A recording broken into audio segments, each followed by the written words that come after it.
domination.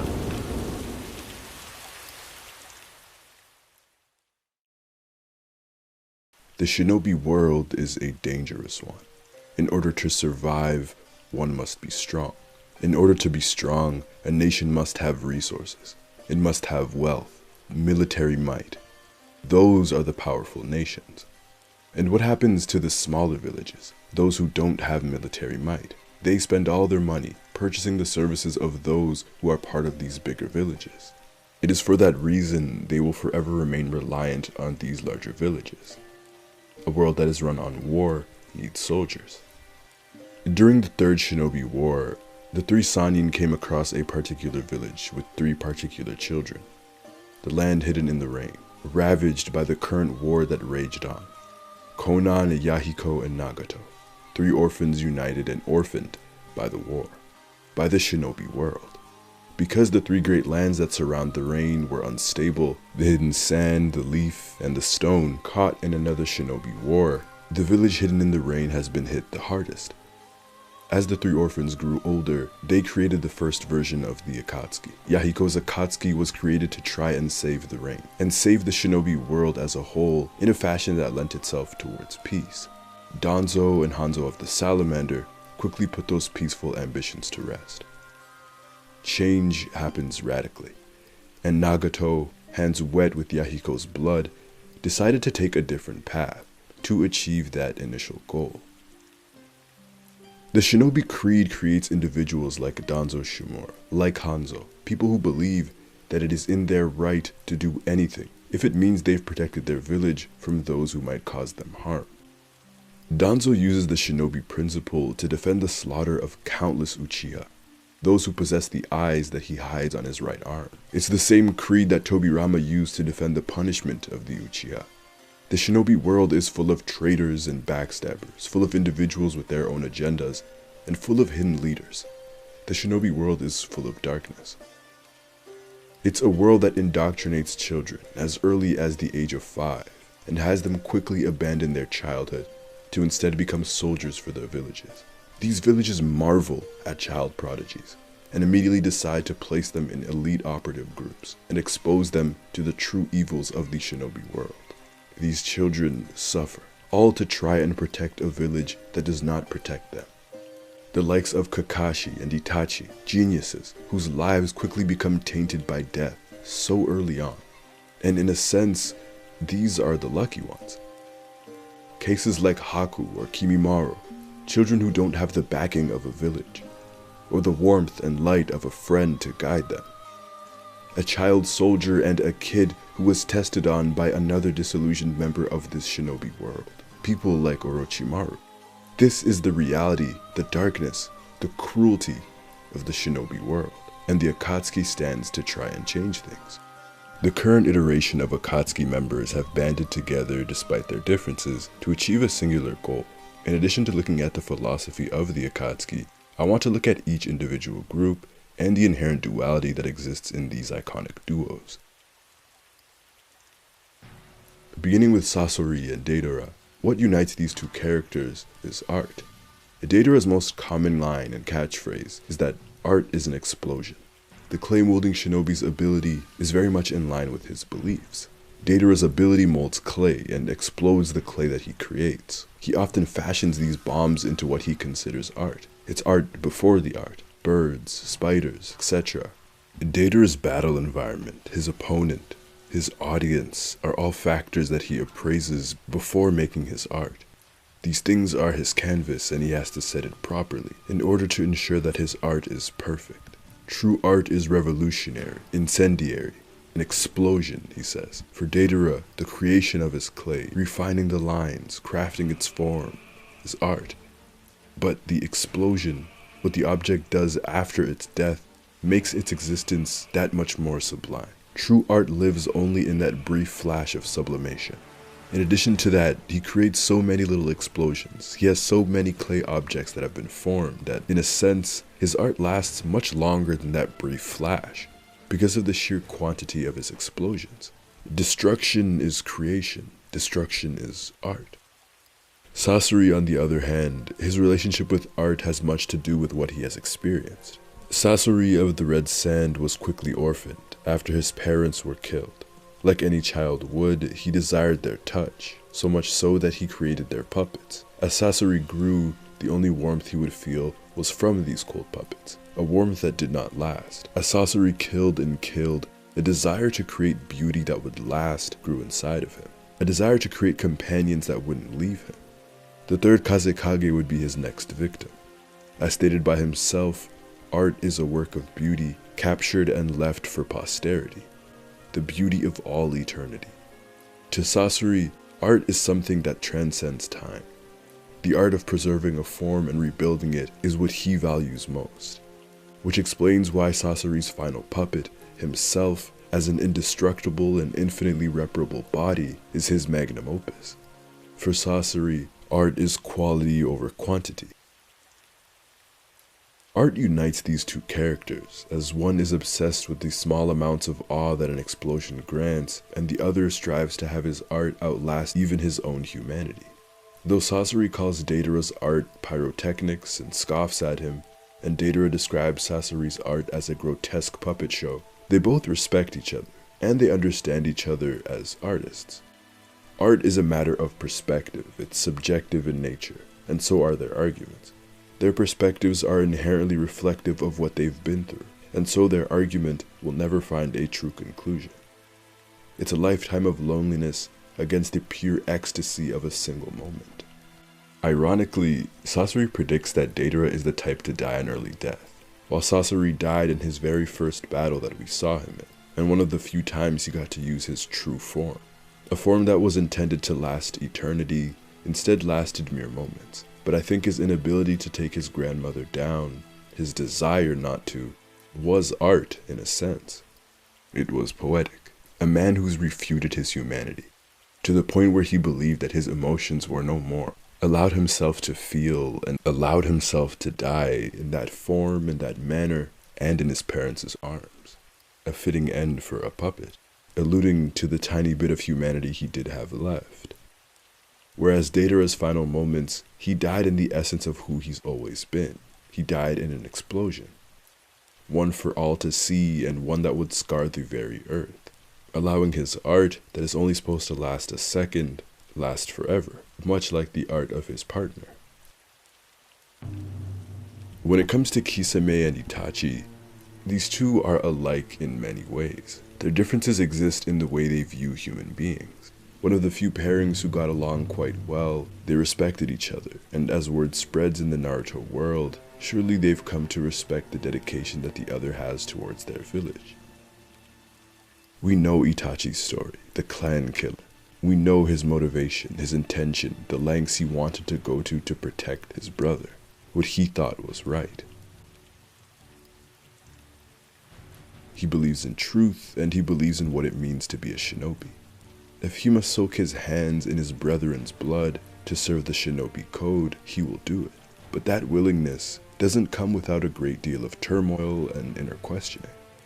The monster of the hidden mist even questions himself, asking if he is indeed a mist shinobi, despite the fact that he was able to kill his own.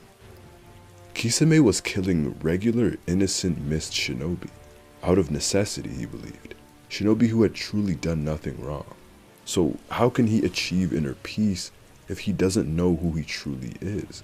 And that is the nature of the shinobi world. If he cannot discern right from wrong, enemy from ally, lies from the truth, what then is reality? The very man he followed for this shinobi code turned on their village. Who can Kisame trust? Can he even trust himself? And learning that the Mizukage at the time was just a puppet for Madara Uchiha, it only heightened Kisame's doubts. The shinobi world is full of lies, he says, and he wants nothing more than to find truth. Spilling the blood of his brethren had Kisame believing that he was a worthless human being, that he didn't know his true nature. While facing down the same situations that his former comrades once faced, his brain about to be searched by Konoha shinobi, Kisame once again questioned himself. With no code to protect, with no orders to follow, what is his purpose?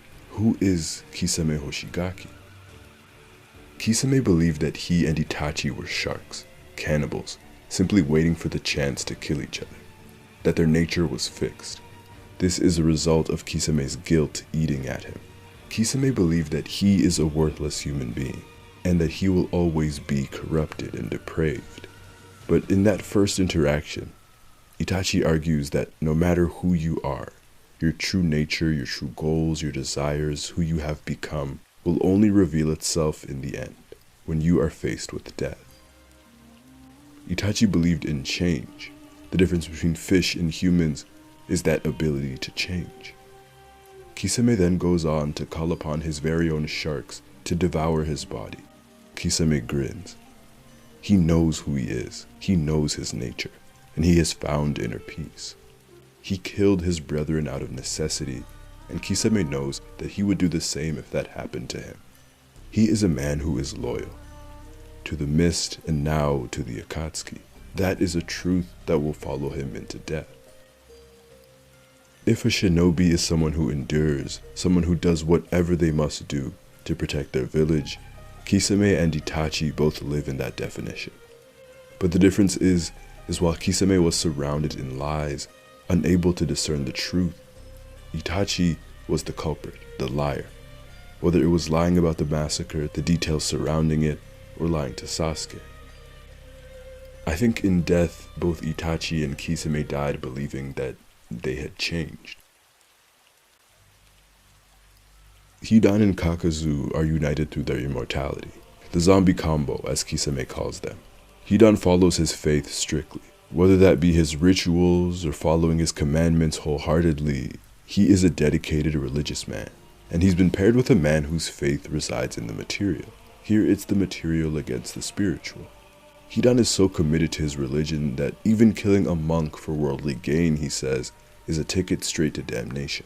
But the thing about Jashinism is that there is virtually nothing to be said about it.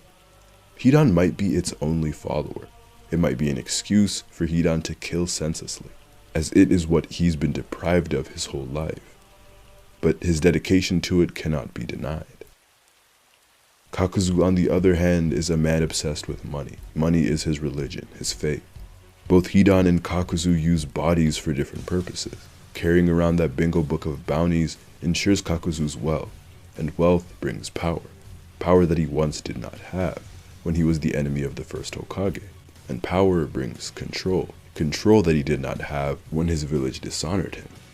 Money brings Kakazu stability, control, and it gives him the choice to prolong his life, by selecting to steal only the most powerful hearts. Kakazu's self-destruction, his wounds, grow as his humanity fades. There is a hidden sadness behind Kakazu. It is said that each time he steals a heart, he mutilates himself as compensation, possibly to remind himself of the wound that his village has scarred him with, or to one day escape the very humanity that has made him this way. I said that these two oppose each other with the material against the spiritual, religion versus money. In a sense, both of their chosen paths cross. Hidan parades himself as a man who is higher than money, higher than the material. But in his religion, human bodies, these sacrifices, are his currency. Nearly every time he kills someone on screen, he is shown performing that sacrificial ritual afterwards. He states that his religion requires him to make these sacrifices. But if we look at his own words, his actions, what truly drives Hidan is a lust for combat, and more specifically, a desire for pain. That, in essence, is an earthly desire. Furthermore, they are bonded in the sense that the shinobi world is fickle, and money and religion are not. Money and religion gave these two shinobi purpose after theirs were destroyed. Kakuzu's by the village that cast him out, and Hidan by the village that built him up, only to never use him. Out of all the Akatsuki, these two immortals are arguably the most removed from their humanity. The two are bonded in their need to kill for what they desire. No, these two are bonded in their need to kill to survive. The Akatsuki are but symptoms of the shinobi world, of the shinobi world's cruelty. Sasori's parents killed by Sakumo Hatake, presumably during a war. That creates the immense loneliness he faces. He desires warmth so desperately that he creates puppets to fill that void. Unable to find it, he discards his own warmth, his own humanity, to become a puppet. Kakuzu, a shinobi from the village hidden in the waterfalls, failed to defeat the man known as the God of Shinobi, arguably the most powerful shinobi ever. Instead of being hailed for surviving said battle, his sacrifice is met with severe punishment by his village. Itachi and Kisame, the two traitors who believed that they had no other choice but raising their blades against their own people. Two traitors who did what they did in order to honor the definition of the shinobi. Pain and Konan, the first Akatsuki products of the shinobi world, who wear the red clouds that represent the blood that fell during that third shinobi war. And nearly all of them are products of the vile shinobi life. Even Obito, who was never aligned with the Akatsuki's initial goal, should have been, given what the shinobi world has done to his life. Prior to the Eye of the Moon plan, Pain mentions that goal, the overarching philosophy of the Akatsuki. A goal to create an army of shinobi mercenaries, offered at a much lower cost than other nations, which benefits smaller villages, as they don't need to purchase bigger nations' shinobi. Think of that very first Land of Waves arc in the original Naruto. The Land of Waves is a nation that does not have a hidden village, meaning they have to purchase other nations' shinobi to escort people like Tazuna the bridge builder. They have to purchase Team 7, for example. Eliminating the system by offering elite shinobi mercenaries at a lower price corners the war market, as bigger villages will not make enough money to maintain these shinobi villages. Pain understands that this world runs on war. By shorting the shinobi market, the flow of money to the shinobi villages decreases, weakening these big shinobi villages. Additionally, as we know them, they capture the tailed beasts to hold the true power of these big villages. Then, using these tailed beasts to start wars, they can truly take a hold on the economy and finally dominate the world, effectively destroying the shinobi creed and dissolving shinobi forces. In the words of Yahiko, this world is all about never-ending war. Yahiko's goal was to rule the world, and to make it stop. He was for the dissolution of the shinobi and the shinobi world that has corrupted and destroyed so many people's lives. Whether they joined for religion, philosophy, money, or for whatever reason, they all stayed and united under Pain. They all contributed to see the shinobi world crumble, a world that has affected all of their lives in one way or another. A philosophy that maybe could have changed the shinobi world for the better. This video has kindly been sponsored by Audible. Hours before watching The Batman, I was frantically searching for a way to read the original movie novel in time for the movie. I had a bunch of things to do, and only a few hours before I went to go see the movie.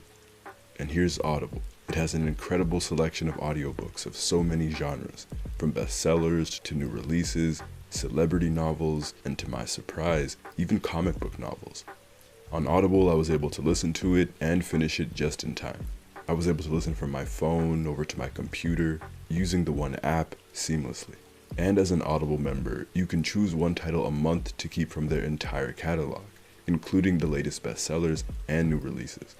And now, the new included selection of titles makes an Audible membership so much more valuable and gives all members a chance to discover new favorites and new formats, like the exclusive Words and Music series or a podcast. So if you are interested, let Audible help you discover new ways to laugh, be inspired, or be entertained. New members can try Audible free for 30 days. Visit audible.com/sagesrain or text Sages Rain to 500 500.